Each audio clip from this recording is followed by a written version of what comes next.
요한복음 4장 3절에서 30절에 있는 말씀을 가지고 참 성공의 길이라는 제목으로 함께 은혜를 나누려고 합니다. 한 청년이 위대한 선생님을 찾아가서 삶의 고민을 이야기하면서 질문했습니다. 선생님, 저는 성공하고 싶은데 어떻게 하면 성공할 수 있을까요? 그러자 이 스승이 미소를 지으며 이렇게 대답을 합니다. 세상에는 세 가지 실패가 있단다. 그러자 이 청년이 의아해하면서 선생님을 보고 이렇게 얘기합니다. 저는 성공을 하고 싶습니다. 실패가 아니라 성공에 대해서 이야기해 주십시오. 그랬더니 선생님이 이야기합니다. 성공하기 위해서는 실패를 알아야 한다. 왜냐하면 성공은 실패의 또 다른 모습이기 때문이지. 그러자 제자는 머리를 벅적벅적 하면서 마음에 내키지는 않지만 선생님에게 그러면 세 가지 실패에 대해서 말씀해 주십시오. 그랬더니 선생님이 얘기합니다. 첫 번째 실패는 하기 싫은 일에서 성공하는 것이다. 하기 싫은 일에서 성공하는 것. 성공의 대가는 없겠지만 삶의 의미나 즐거움은 포기해야 되겠지. 두 번째 실패는 계속하면 진정한 성공을 얻을 수 있는 실패다. 두 번째 실패는 실패하는 것이다. 내가 하고 싶은 일에서 실패하는 것이다. 계속해야만 얻을 수 있는 성공이지만 어렵고 날마다 실패를 경험해야 하는 것이지. 하지만 이 실패는 성공으로 가는 과정일 뿐이야. 성공으로 가는 실험일 뿐이란다. 마지막 세 번째 실패는 아무것도 하지 않는 것이다. 당연히 실패도 없고 성공도 없겠지. 하지만 인생을 낭비한 책임은 져야만 한다. 가장 치명적인 실패이지. 이렇게 세 가지 실패를 이 스승이 제자에게, 이 청년에게 이야기하면서 묻습니다. 너는 성공이 무엇이라 생각하느냐? 첫 번째, 원하지 않지만 성공하기 위해서 나가는 그 성공을 하게 되냐? 아니면 날마다 실패하지만 하고 싶은 일을 해서 끝내 성공하게 되냐? 마지막, 실패와 성공도 없는 아무것도 하지 않는 그러한 삶을 살게 되냐?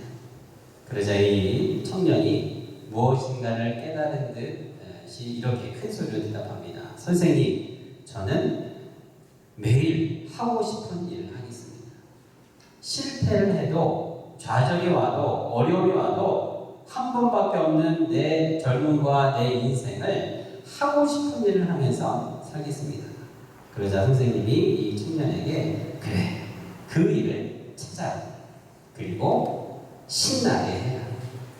그러면 실패는 할 줄 몰라도 좌절은 할 줄 몰라도 반드시 끝내 내 인생은 성공할 것이다. 여러분, 이 세 가지 실패의 이야기를 들으면서 여러분 어떻습니까? 여러분 그동안 인생을 살아오면서 나는 과연 이 성공의 길, 비록 실패와 좌절과 어려움이 있었지만 그래도 내가 선택하고 내가 원하고 내가 의미 있다고 생각하는 그 인생의 길을 여러분 걸어보셨습니까? 모든 사람들이, 여기 앉은 모든 성도들이 각자 다 다른 인생의 길, 인생의 삶의 모습으로 살아오시며 이 자리에 앉아 계시지만 여러분, 이 자리에 앉아 있는 것만으로도, 예배의 자리에 앉아 계신 것만으로 여러분들은 인생의 가장 성공의 길을 걸어오셨음을 믿으시기를 축복합니다. 왜냐하면 지금 이 자리는 이 세상에서 가장 성공한 삶을 살아가신 바로 예수님이 함께 계신 길이기 때문에 그렇습니다. 예수님이 여러분과 동행하시기 때문에 여러분이 예수님과 동행하며 오늘 성만찬을 통해서도 주님과 하나가 되고 또 그 길을 함께 걷는 우리 동료들과 하나가 되는 이 시간에 가장 성공의 길이요 행복한 길인 줄로 믿습니다. 예수님이야말로 이 세상에서 가장 성공하신 분이시죠. 수조 원의 돈을 예수님은 벌지 않으셨습니다. 100세가 넘는 장수, 무병 장수의 삶을 사신 것은 아니었지만 예수님이야말로 그 누구보다도 자신이 하고 싶고 가고 싶고 원하시는 일을 하셨던 분이 바로 예수님입니다. 그리고 예수님이 정말 위대하신 이유, 가장 성공의 길을 걸은 그 이유는 자기 자신만이 그 성공의 길을 걸을 뿐만 아니라 이 세상의 수없이 많은 사람들에게 그 성공의 길을, 축복의 길을 온 세상 사람들에게 열어주셨기 때문에 예수님이야말로 태어나신 모든 인류 가운데 가장 성공적인 길을 걸으신 분인 것입니다. 그리고 마지막으로 결정적으로 예수님이 가장 성공한 이유는 예수님의 인생은 그 걸으셨던 그 길은 하나님이 뜻하시고 원하시는 단 한 가지 그 길, 십자가의 길을 걸으셨기 때문입니다. 예수님이 그 성공의 길을 걸어오신 그 길 가운데 한 대목이 오늘 우리가 읽은 요한복음 4장에 나오는 말씀입니다. 오늘 말씀에 보면요, 예수님은 사마리아 땅으로 가셨습니다. 그리고 그곳에서 만난 여인에게 복음을 전하시죠. 근데 말씀을 보면요, 예수님이 피곤하셨다라고 쓰여 있어요. 예수님은 피곤하셔도 예수님은 하시고자 하는 일을 하십니다. 예수님은 피곤하셔도 주님 원하시는 일을 했지요. 예수님은 피곤하셔도 무엇이 인생의 가장 값지고 성공의 길인가를 분명히 아시고 그곳으로 가시고 말씀을 전하셨다는 겁니다. 당시 유대인이셨던 예수님께서 사마리아 땅으로 가신다는 것은 이상한 일입니다. 왜냐하면 유대인들은 사마리아인들을 상대하기를 싫어했어요. 그리고 사마리아인들이 사는 그 땅에 들어가는 것도 원하지 않았습니다. 조금 돌아가도 멀리 가도 그 땅을 피하고 그 사람들을 만나고 싶어 하지 않았다는 거예요. 유대인들의 전통과 문화는 사마리아 그 자체를 적대시하는 것입니다. 그러니 예수님이 사마리아로 가시고 또 모르는 사마리아 여인과 대화하는 게 유대인들, 사람들이 볼 때에는 정상적으로 보이지 않았습니다. 하지만 예수님은 그 길로 갔지요. 또 사마리아 여인과 대화를 했습니다. 왜 그랬을까요? 그것이 바로 예수님이 원하시는 일이었기 때문에 그렇습니다. 그리고 오늘 말씀에 보면 그것이 바로 하나님의 뜻이었기 때문에 그렇습니다.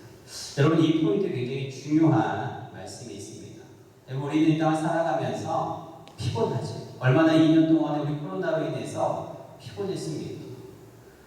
저희가 몇 개월 전만 해도 예배드릴 처소가 없어서 다른 교회 가서 예배 드리기도 하고 온라인으로 예배 드리기도 하고 때로는 예배를 못 드리기도 하고, 여러분 또 코로나, 포스트 코로나를 지나면서 오늘 성찬도 떼기도 힘들고 얼마나 사실은 번거로운 것들이 많습니다. 마스크도 써야 하고 여러 가지 어렵지요. 또 점점 우리 육신이 연약해져 가면서 사실은 무엇인가 한다는 것 자체가 피곤합니다. 귀찮습니다. 원하고 하고 싶어 하지 않을 때가 많이 있다는 거예요. 예수님께서는 오늘 피곤한 가운데도 주님 원하시고 또 본인이 해야 하는 그 일들을 묵묵히 행하는 이 첫 단추를 우리가 유심히 바라봐야 해요.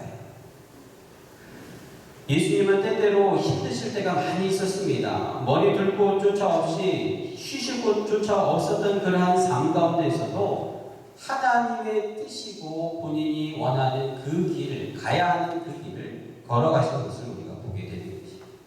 참 성공의 길, 바로 첫 번째, 하나님이 원하시고 피곤해도 내가 그 길을 마땅히 해야 하는 길이라면 그 일을 해야 한다는 거죠. 예수님은 하나님과 한 번도 떨어져 본 적이 없었기 때문에 예수님이 그 끝내 성공의 길의 완성의 그 길에 있었던 십자가야말로 예수님께서 완성하신 그 뜻을, 하나님의 뜻을 이루는 그 길이었습니다. 하지만 예수님도 인간이셨기 때문에 얼마나 그 십자가 길 앞에서 고민하시고 기도하셨습니다. 땀방울이 핏방울이 될 정도로 괴로워하시고 고민하셨지만 예수님은 끝내 그 길을 걸으시며 참 성공의 길을 완성하신 것입니다. 결국 아버지 하나님의 뜻에 순종하며 그 길을 걸으셨다는 것입니다. 오늘 사마리아 여인과의 대화, 만남의 이 말씀들을 통해서 예수님께서 그 참 성공의 길을 직접 걸으셨고 또 우리에게 보여주시며 너희들도 참 성공의 길을 걸으라고 부탁하시고 말씀하신 것입니다. 첫 번째 오늘 말씀을 통해서 깨닫는 것이지요. 예수님께서 참 성공의 길을 걸으시며 성공은 행복순이 아니다라고 말씀하십니다. 마치 우리가 어릴 때 들었던 성적은 행복순이 아니잖아요 라는 말과 비슷합니다. 성공은 행복순이 결코 아니다. 성공 이고로 행복이 아니다. 성공하면 행복하다 그것이 아니다라는 겁니다. 다른 말로 하면 행복은 인생의 만족순이 아니다. 여러분 우리가 신앙생활하면서 참 우리 교회 행복하다. 우리 교회에서 신앙생활하는 것이 행복하다라는 것이 여러분들 만족함에 따라서 올라가는 것이 아니다. 올 여름에 얼마나 뜨거웠습니까? 이 교회 성전 안에 이 좀 어두운 이 성전 안이 에어컨이 막 팡팡하게 나오고 막 불도 환하고 아름다운 찬양의 반주와 모든 것이 갖춰져 있는 마치 대형 교회에서 이루어지는 그런 예배의 모습도 우리가 아니었어요. 만족스럽지 않은 적이 있었습니다. 연세가 많은데도 하나님을 봉사하고 교회를 섬기는 것이 얼마나 어렵고 힘듭니까?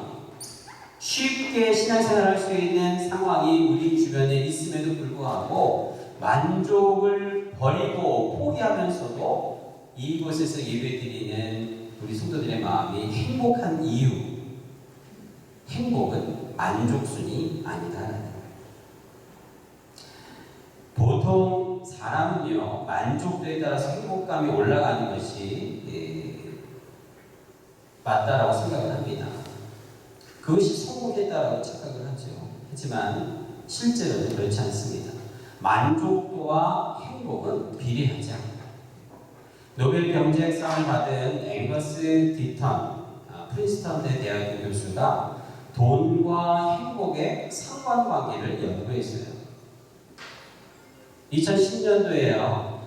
함께 연구하는 동료 데니얼 커너먼 교수와 함께 이런 연구를 했습니다. 과연 소득이 높아지면 삶에 대한 만족도는 따라서 올라가는가, 행복한가? 그것을 연구했어요. 결론은 이렇습니다.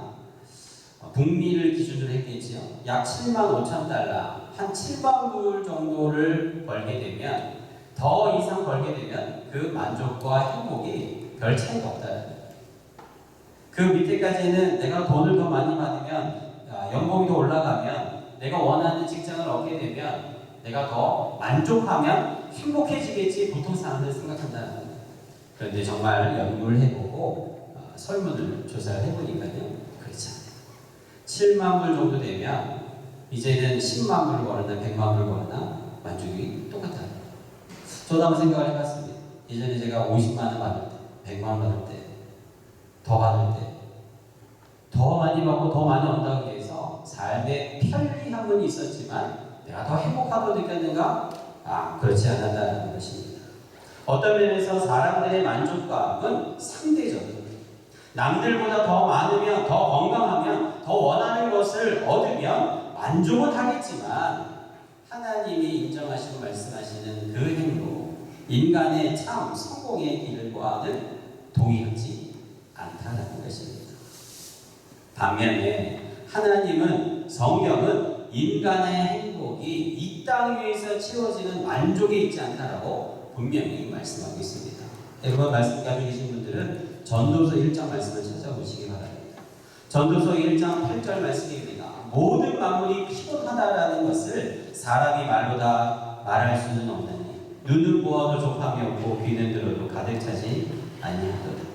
이미 있던 것이 후에 다시 있겠고 이미 한 일을 후에 다시 할지라 해 아래는 새 것이 없느니 무엇을 가리키는지를 보라. 이것이 새 것이라 할 것이 있으랴.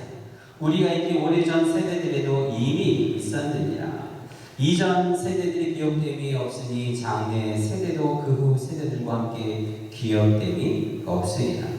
나 전도자는 예루살렘에서 이스라엘 왕이 되어 마음을 다하며 지혜를 써서 하늘 아래 행하는 모든 일을 연구하며 살핀지 이는 괴로운 것이니 하나님이 인생들에게 주사 수고하게 하신 것이라.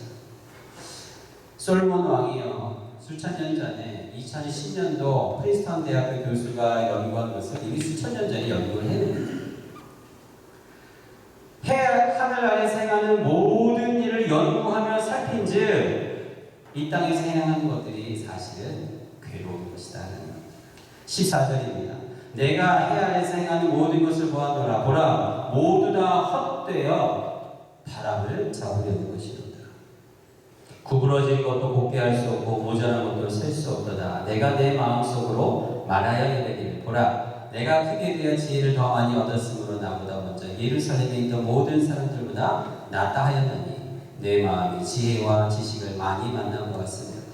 17절입니다. 내가 다시 지혜를 알고자 하며 미친 것들과 미련한 것들을 알고자 하여 마음을 썼으나 이것도 바람을 잡으려는 것인 줄을 깨달았다. 지혜가 많으면 번뇌도 많으니 지식을 더하는 자는 근심을 더하느니라. 여러분, 솔로몬 왕이 어떤 사람입니까? 이 땅에서 인간이 누릴 수 있는 부귀영화를 누린 자가 바로 솔로몬 왕이죠. 처가 셀 수도 없었어요. 부인일 수도 없었습니다. 지금 이 사람이, 나와 함께하는 사람이 부족하면 또 다른 사람을 얻고 또 다른 사람을 얻고 또 다른 사람을 얻었습니다. 수천 명의 사람을 얻어도 만족함이 없었어요. 괴로움만 더할 뿐이었습니다. 오늘 말씀에 나오는 사마리아 여인이 바로 이와 같지요. 왕은 아니었지만 남편이 5이나 있었고 지금 있는 사람도 자기 남편이 아니었습니다. 얻고 또 얻었지만 얻으면 얻을수록 가지면 가질수록 불행한 인생을 산 여인이 바로 오늘 말씀에 나오는 사마리아 여인이었어요. 오늘 여인이 언제 물을 뒤로 나왔지요? 말씀에 보면 6시에 나왔다. 이스라엘의 시간으로 6시라고 하면 해가 가장 강렬할 때입니다. 아무도 너무나 뜨거워서 밖에 나오지 않는 시간이에요. 정오 12시나 3시 사이일 것이지요. 그때에 다른 사람들의 눈을 피해서 물을 뒤로 나옵니다. 그리고 그때 물가에서 예수님을 만납니다. 예수님은 이 여인에게 물 좀 달라고 하지요. 아마 이 여인이 아무 말 없이 예수님이 물 한 그릇 떠줬으면 아무 일도 일어나지 않았을 거예요. 그런데 이 여인이 보기에 이상합니다. 유대인인 당신이 어떻게 나에게 말을 걸기도 하고 여기 온 것도 이상한데 더군다나 나에게 물을 달라고 합니까? 거부합니다. 말씀에 나오지 않지만 유대인들만 사마리아 사람들을 무시하고 거부하고 싫어했던 게 아닙니다. 말씀을 보면요, 이 사마리아 여인도 유대인에 대해서 적대감을 가지고 있습니다. 모르는 외간 남자가 자기에게 물을 달라고 하니 어이가 없을 뿐더러 화도 났을 것입니다. 아주 당당한 사마리아 여인의 모습을 보입니다. 하지만 예수님은 이 사마리아 여인보다 더 당당하지. 왜 예수님께서 이 사마리아 여인에게, 모르는 여자에게 무턱대고 물 한 잔 달라고 당당하게 말씀하셨을까요? 예수님은 사실 이 여인에게 물 한 그릇 얻어먹으려고 사마리아 땅으로 가신 게 아니었습니다. 그리고 오늘 말씀에 나오는 이 여인과 만난 것도 목이 말라서 예수님이 물을 얻기 위해서 여인에게 물을 달라고 한 것이 아니었죠. 사실 예수님은 받으려 오신 것이 아니라 주려고 오신 것이에요. 받으러 사마리아 땅으로 가신 것이 아니라 이 여인을 만난 게 아니라 주시기 위해서 사마리아 땅으로 들어가셨고 이 여인을 만난 것입니다.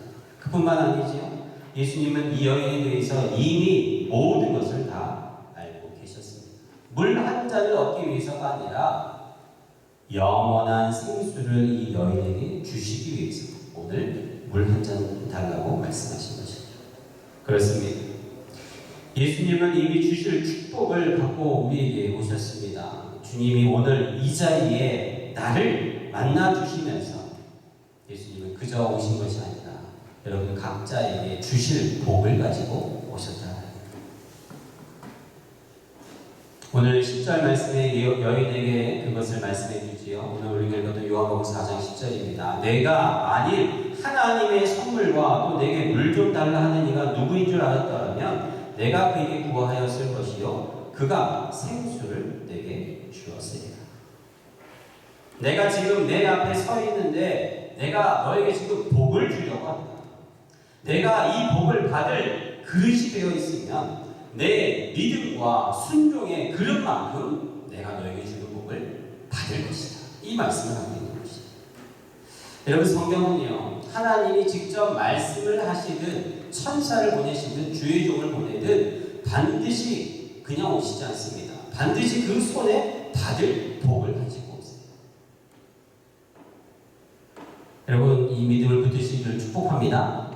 여러분, 교회 오실 때마다, 예배를 드릴 때마다, 기도할 때마다, 찬양과 하나님 말씀을 묵상할 때마다 여러분, 주님이 여러분들에게 그냥 오지 않으세요. 반드시 여러분들에게 받을 복을 가지고 오신다. 여러분들이 순종과 믿음의 그릇이 넓으면 넓을수록 그 받을 복을 받아 누리게 되는 것입니다. 성경을 한번 볼까요? 창세기에 하나님께서 아담과 하와를 찾아오셨을 때에 죄를 짓기 전에도 하나님은 빈손으로 그들을 보내지 않았어요. 처음에 아담을 만났을 때, 만나러 오셨을 때 뭘 주셨어요? 아내 하와를 그 손에 들고 아담을 찾아오셨어요. 범죄한 이유는 어떻습니까? 아담과 하와가 선악을 따먹고 범죄한 이후에도 하나님 그것에 대해서 나무라시고 책망하셨지만 여전히 두 손에는 그들에게 옷을 이들 가죽 옷을 가지고 아담과 하와를 찾아오셨어요. 가인이 아벨을 쳐 죽여서 혼이 났을 때도 하나님은 손에 가인이 두려워하는 그것을 아시고 표를 가인에게 주어 죽음을 면하게 하는 복을 가지고 오셨어요. 아브라함과 사라에게 천사가 찾아올 때도 그냥 오지 않았지요. 내가 장차 아들을 낳겠다라는 축복을 가지고 왔습니다. 여러분, 열왕기상 17장 말씀에 보면 엘리야가 사르밧 과부를 찾아왔을 때도 그 사르밧 과부가 이제는 한 끼 남은 그 식사 떡을 해서 아들과 먹고 죽으려고 하는 그 여인에게 와서 떡을 달라고 하는 거, 염치도 없고 뻔뻔한 이 선지자 엘리야가 아니라 그것을 먹고 그에게 축복을 하기 위해서 그 여인을 찾아간 것입니다.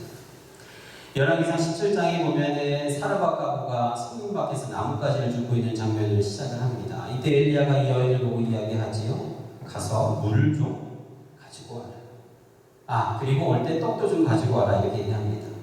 한숨을 쉬면서 이 사르밧 과부가 이렇게 얘기합니다. 이보십시오. 나는 떡이 없습니다. 내게 남은 것이라고는 밀가루 한 주먹과 기름 몇 방울인데 지금 내가 이 나뭇가지를 주어 불을 켜다가 남은 밀가루와 기름을 가지고 떡 하나를 만들어 이제는 아들과 먹고 죽으려고 합니다. 벽에 간을 떼먹지 나쁜 놈아. 성경의 말씀은 없지만 속으로 이렇게 얘기했어요. 엘리야는 이 과부와 아들의 마지막 양식을 뺏으러 이 여인에게 물과 떡을 달라고 한 것일까요? 아니에요. 하나님이 보내주신 종은 그 사르밧 과부 그 여인을 축복하기 위해서 온 것입니다. 예수님이 사마리아 여인을 찾아가 물을 달라고 한 거, 물을 얻기 위해서 달라고 한 것이 아니라 그 여인을 축복하기 위해서 말씀하시는 것과 같은 거예요. 믿음으로 순종한 사르밧 과부 이 여인, 이 가정 어떻게 되었습니까? 열왕기상 17장 16절 말씀에 보면요, 여호와께서 엘리야를 통해 하신 말씀같이 통에 가루가 떨어지지 아니하고 병의 기름이 없어지지 아니하니라. 오늘 예수님도 이 사마리아 여인에게 물을 달라고 하신 것은 목이 말라 그러신 것이 아니라 양손에 예수님이 든 그 축복을 이 여인에게 주기 위해서 달라고 한 것입니다. 여러분, 오늘 말씀을 잘 보면 조금 이상하게 여겨지는 부분이 있지요. 오늘 좀 긴 말씀이었는데요. 달락달락 말씀이 끊어집니다. 신앙이 없는 사람들은, 그냥 성경을 책으로 보는 사람들은 이 부분을 읽으면서 조금 똑똑한 분들은 이렇게 생각할 거예요. 성경의 이야기가 참 허술하다, 논리도 없고 뚝뚝 끊어지고 말씀의 스토리가 이어지지도 않는 거예요. 어쩌면 성경은 짜집기한 책이 아닐까? 이렇게 무식한 소리를 하죠. 여러분, 말씀을 보면요, 물을 달라고 예수님이 사마리아인과 서로 물에 대해서 얘기하다가 16절 말씀에 보면 갑자기 예수님이 이 여인에게 남편을 불러오라고 이상한 말씀을 하십니다. 그러다가 갑자기 20절에 가면요, 예배에 대해서 말씀하시는 장면이에요. 이상하지요? 왜 예수님이 갑자기 주제를 확 바꿔서 이 여인과 대화하실까? 근데 말씀을 깊이 묵상을 하다 보면 하나님께서 보여주시는 것이 있습니다. 물과 남편과 예배, 이것이 뚝뚝 끊어지는 것이 아니라 하나로 연결된다라는 것이에요. 이것은 예수님께서는 이 사마리아 여인, 아니 사람은 누구나 다 행복하다고 여기는 순서가 바로 여기 있다. 내 육신이 먼저 채워지고, 그리고 내 옆에 있는 사람이 나를 도와주고 날 행복해 해주고, 그러면 내가 하나님 앞에 감사하고 예배하겠습니다. 이 순서를 예수님은 꿰뚫고 여인과 대화하고 있는 거예요. 사마리아 여인에게는 일단 물이 있어야 삶이 만족 있고 성공했다라고 여겼을 것입니다. 그리고 물이 채워지고 나면 내 옆에서 나를 도와주고 나를 보살펴줄 남편이 있어야 나는 만족하고 행복하다라고 생각했다는 거예요. 그런데 이 물로도 남편으로도 만족하지 못하면 하나님은 예배할 수 없어요. 하나님을 믿는다고 말을 할 수 있지만 감사할 수 없어요. 어떠한 헌신도 신앙인의 모습도 나오지 못하는 그러한 것을 예수님이 지적하신 것입니다. 오늘 사마리아 여인이 예수님에게 말했던 것처럼 예배는 조상들에게나 전해져 오는 전설의 이야기뿐이었다는 것입니다. 온전한 예배를 드리면, 하지만 물로도 남편도 채울 수 없는 하나님의 은총이 채워지고 그 나머지 것도 채워진다라는 이 사실을 이 사마리아 여인은 알지도 믿지도 못하고 있는 모습을 보여주는 것입니다. 여러분, 오늘 예배와 상관없이 살아가는 우리 주변에도 이렇게 많은 사람들이 있지요. 주님 앞에 나와 예배하는 거, 예수님을 믿는 것은 내 삶에 물이 채워지고 물질이 채워지고 건강이 채워지고 관계가 회복되고 남편이 채워지고 아내가 채워지고 자식들이 내 기도한 대로 채워지고 난 다음 맨 마지막에 그렇게 되면 나는 하나님을 예배하겠습니다. 우리 조상들이 그랬습니다. 사마리아 여인이 오늘 예수님이 이렇게 이야기하고 있는 것입니다. 그러나 물은 먹어도 채워지지 않습니다. 남편은 바꿔도 채워지지 않아요. 예배의 자리에 나오지 못하고 예수님을 만나지 못하고 인생의 마지막에 자기 자신이 예배의 자리로 나는 것이 아니라 타인에 의해서 장래 하나님 앞에 나오는 불쌍한 인생들, 영혼들이 우리 주변에 얼마나 많이 있습니까? 내 삶이 예배로 채워지고 하나님으로 채워지는 인생이 아니라 인생의 마지막 한 번 예배드리고 인생을 끝내는 분들이 얼마나 많이 있는가 이야기를 드립니다. 얼마나 안타깝고 어리석은 일일까요? 여러분, 우리뿐만 아니라 우리 자녀들이, 우리 주변에 있는 분들이 그렇게 되지 않도록 우리가 열심히 기도하고 복음을 전해야 될 줄 믿습니다. 예수님이 사마리아 여인에게 물을 달라고 하셨지만 또 남편을 데려오라고 했지만 예수님은 물을 마시려고 또 그 남편을 만나보려고 한 것이 아닙니다. 바로 예배의 자리로 사마리아 여인을 초대한 것입니다. 그리고 24절에 예수님께서 이 여인에게 이렇게 별을 두 번 말씀하십니다. 하나님은 영이시니 예배하는 자가 영과 진리로 예배할지니라. 예배하는 자가 무엇을 예배한다고요? 영과 진리. 여기서 영은 성령이지요. 진리는 말씀이신 예수님입니다. 이제 내가 너에게 주려고 하는 것은 마셔도 목마른 물이 아니라 내 배에서 끊이지 않는 생수의 강이 흘러나오게 하겠다. 성령 하나님의 기쁨의 물이 내 영혼에서 흘러나오게 하겠다고 말씀하십니다. 만나도 늘 부족한 남편의 빈자리가 아니라 진리의 말씀이신 영원한 우리의 신랑이신 예수님으로 내 삶을 채우겠다. 예수님이 축복하시는 것입니다. 엘리야가 살과 과부에게 준 축복, 통의 가루가 떨어지지 않는 생명의 떡이신 예수. 성령의 기름이 날마다 채워져 결국 하나님께 진정한 영과 진리로 예배드리는 날마다 예배의 기쁨과 감격을 살아가는 성공의 길을 가능하게 하시겠다는 말씀과 연결되는 거예요. 이것이 누구를 통해서 이루어진다고요? 바로 사마리아 여인이 예수님을 만났을 때 일어난 일입니다. 영과 진리로 진정한 예배를 드리면 물로도 남편들도 채울 수 없는 만족, 영원히 채워지게 되는 것입니다. 오늘 말씀을 보면서 예수님을 만난 이 예배의 기쁨, 축복의 기쁨을 알게 된 이 여인의 삶이 어떻게 변합니까? 두 번째로 참 성공의 길은 예수님 만나면 그 나머지 것들은 다 버리게 됩니다. 위의 것을 받으면 오히려 아래 것은 짐이 되게 됩니다. 내가 그토록 원하던 것을 버리고 싶은 짐, 내가 그토록 원하고 바라고 싶은 것들이 예수님을 만나면 버리고 싶은 짐이 된다. 오늘 예수님 만난 이 여인은요, 물동이를 버리고 마음을 뛰쳐갑니다. 그토록 기르고 마시고 싶었던 그 물을 내팽개치고 예수님 한 명으로 만족하는 모습을 보게 됩니다. 여러분, 우리도 마찬가지죠. 내가 지금 그렇게 받고 싶어하고 갖고 싶어하고 정말 잠을 이루지 못할 정도로 나를 괴롭게 하는 그 무엇인가가 예수님을 만나고 나면, 참 성공의 길을 발견하고 나면 그것이 오히려 짐이 된다는 것입니다. 여러분, 예수님을 만나야 인생이 정리됩니다. 한번 따라합니다. 예수님을 만나면 인생이 정리됩니다. 내 삶에 정리되지 않는 것들, 내 영혼을 불편하게 하는 것들, 여러분 정리가 안 되고 어려울 때 기억을 해야죠. 예수님을 만나면 우리의 인생이, 삶이 정리가 되고 뿐만 아니라 발전이 됩니다. 골로새서 3장 말씀입니다. 그러므로 너희가 그리스도와 함께 다시 살리심을 받으면 위의 것을 찾으라. 거기는 그리스도께서 하나님 우편에 앉아 계시느니라. 위의 것을 생각하고 땅의 것을 생각하지 말라. 이는 너희가 죽었고 너희 생명이 그리스도와 함께 하나님 안에 감추어졌습니다.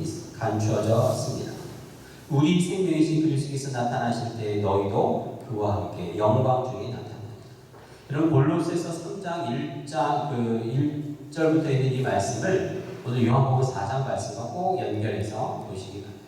그 옆에다 써보세요. 골로새서 3장에다가 요한복음 4장, 요한복음 4장에다 골로새서 3장. 왜 그럴까요?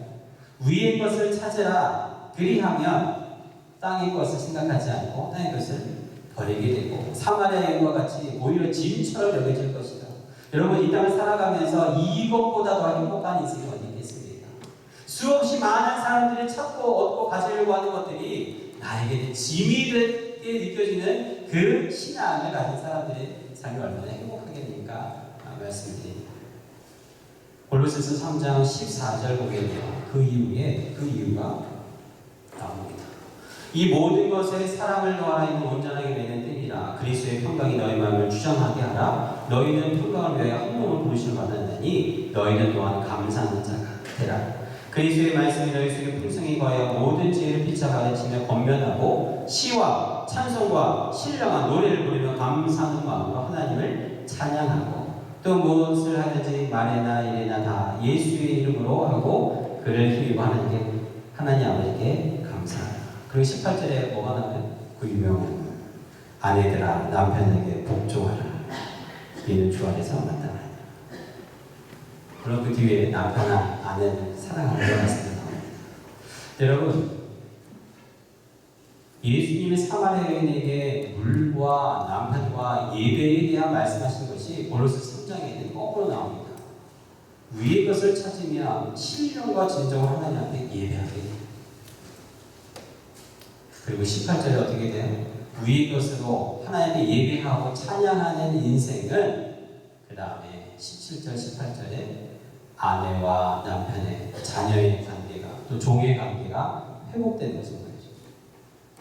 예수님이 말씀하셨던 것이 거꾸로 나오죠. 예배와 남편과 물, 삶의 문제가 해결되고 오히려 하나님의 것, 위의 것, 예수 그리스도 한 분만으로 예배가 회복이 되는 인생은 참 성공의 길을 걷게 된다라는 삶의 방정식을 분명히 보여주는 것입니다. 사마리아 여인에게는 물과 남편 예배였는데 골로새서 3장 예수님께서는 위의 것을 바라고 예수님을 만나는 자들은 예배와 남편과 물 저절로 해결된다는 겁니다. 예수님을 만나서 예배가 회복되면 아내도 남편도 아이들도 회사도 회복되고 물도 물질도 건강도 하나님의 시각으로 보게 되고 이해가 되기 때문에 인생이 물처럼 부드럽고 자연스러워져 그야말로 참 성공의 길을 걷게 된 것입니다. 위의 것을 받으면 위의 한 분이 하나님과 관계가 회복이 되면 그 나머지는 쪼무레기들은 자동으로 다 알아서 정리가 된다는 것입니다. 오늘 말씀의 결론입니다.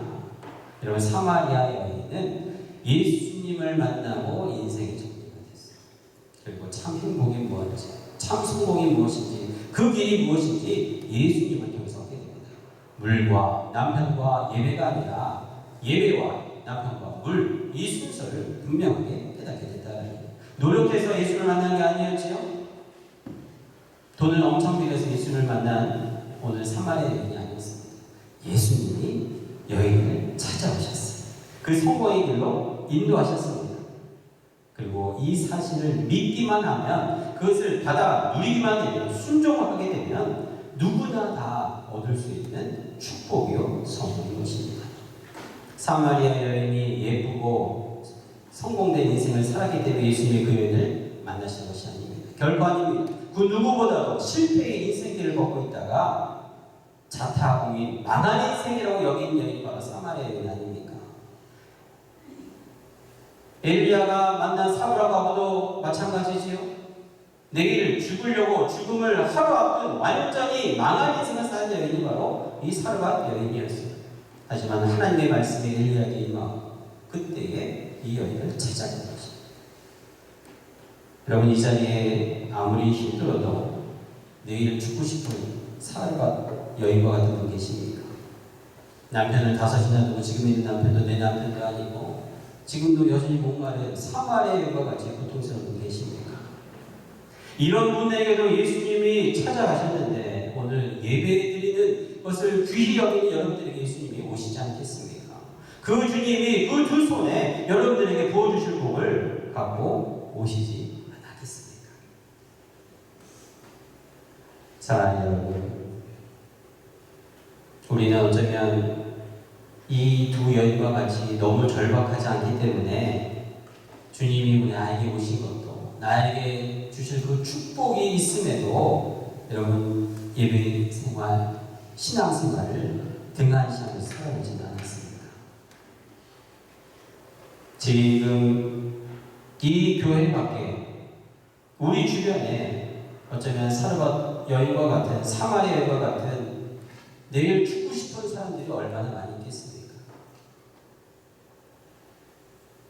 오늘 예수님께서 우리에게 주시는 그 축복을 받아 우리도 예수님과 같이 그들을 찾아라, 그들을 만나 참 성공의 길을 걸으신 예수님을 소개하고 예수님을 만날 때 이 사르밧 과부와 같이 사마리아 여인과 같이 물 남편 예배가 아니라 예배 남편 물 모든 사람들이 찾으려고 하는 것을 찾는 것이 아니라 예수님 한 분만으로 인생이 정리되고 그야말로 참 성공의 길을 걸을 수 있는 진정한 인생의 행복을 찾을 수 있는 그 길을 우리가 전해야 하지 않겠습니까?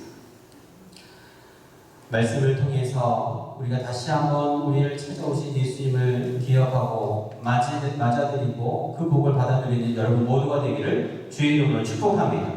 교회에 와서 왜 우리 교회는 이렇게 속도가 없고 뭐 시설이 불편하고 여러 가지 힘들고 피곤한 일들이 많아요. 그것이 아니라 오늘 예배 자리에 여러분 딱 한 사람, 딱 한 분 예수님을 만나길 주의 이름으로 축복합니다.